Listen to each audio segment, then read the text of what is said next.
Good afternoon. Phil Lindeman with your Krystal 93 News from Vail Summit Orthopedics and Neurosurgery. In case you missed the news, Loveland is opening for ski season this Thursday, November 3rd.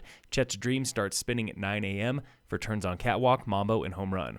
2 weeks into the season, and Keystone claims the most natural snow of any ski area open for business, with 14 inches, most of it falling last week. Arapahoe Basin claims 11 inches, Winter Park 12 inches. The Steamboat area got slammed with more than 20 inches last week. Opening day there is still 3 weeks away, November 23rd. Opening day is 10 days, November 11th at Breckenridge and Vail. Copper opens November 14th, Beaver Creek, November 23rd.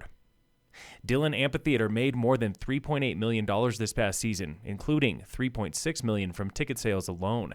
That is more than any town revenue source except sales tax. The town does expect to lose money on ticket sales next year, but make more money on venue fees. Dillon Town Council is one vote away from adopting its downtown paid parking plan. If approved, Dillon will charge for overnight parking only, $10 on weekdays, $20 on weekends, $30 for certain lots during amphitheater shows. There is a resident and business permit program, $100 per year for residents, $300 per year for businesses. Cash from this program goes to, quote, future public parking improvements, including, maybe, a parking structure. Election day is next Tuesday, November 8th, and state Democrats are raising more than Republicans by as much as 10-1.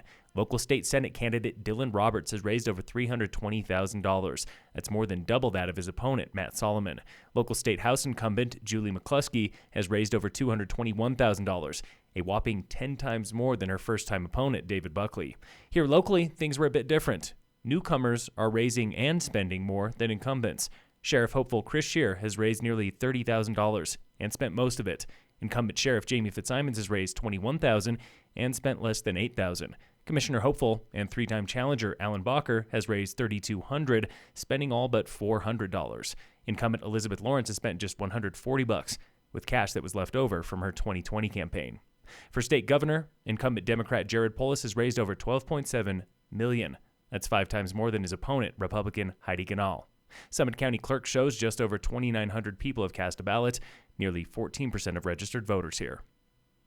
Graham Frank with Breckenridge Grand Vacations explains why prefab modular buildings are the go-to option for affordable housing in the high country. What the modular system allows you to do is take a portion of the build, basically the vertical portion of the build, and you move that to an off-site plant where everything's being done, quality control, temperature control, that you're not battling with the element. BGV just penned a partnership with Vail Health for employee apartments in Edwards, housed in 13 prefab buildings. We were able to bring down our building costs significantly using the efficiencies of the modular. In Breckenridge at the Justice Center, the county and town are partnering for up to 54 prefab units across several buildings.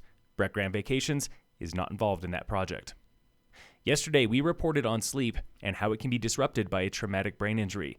TBI is the most common injury at local emergency clinics, and many who struggle with sleep also suffer from migraine. What are some lifestyle things to look at? Whether it's your hydration, adding electrolytes to your hydration, is it getting high quality blue light filtering glasses for all the screen work? Is it really taking a look at your circadian rhythm? That was Melissa Volkert, occupational therapist at Avalanche Physical Therapy. Sleep and nutrition are important, she says, but so is self-care. Does your way of thinking help or hinder your progress? You know, I should be able to, that's not a helpful way of thinking. To learn more about TBI treatment, contact the Summit County Brain Injury Support Group by calling Avalanche Physical Therapy. And in local sports, brought to you by Red Mountain Autos at their new location on Airport Road, Summit High Volleyball is going to the 4A state tournament thanks to an undefeated run at the Golden Tournament this past weekend. The state tournament opens Saturday when the Lady Tigers face number 2 seed Thompson Valley and number 23 Thomas Jefferson. Summit is 35th seed. Phil Lindeman with your Krystal 93 News from Vail Summit Orthopedics and Neurosurgery.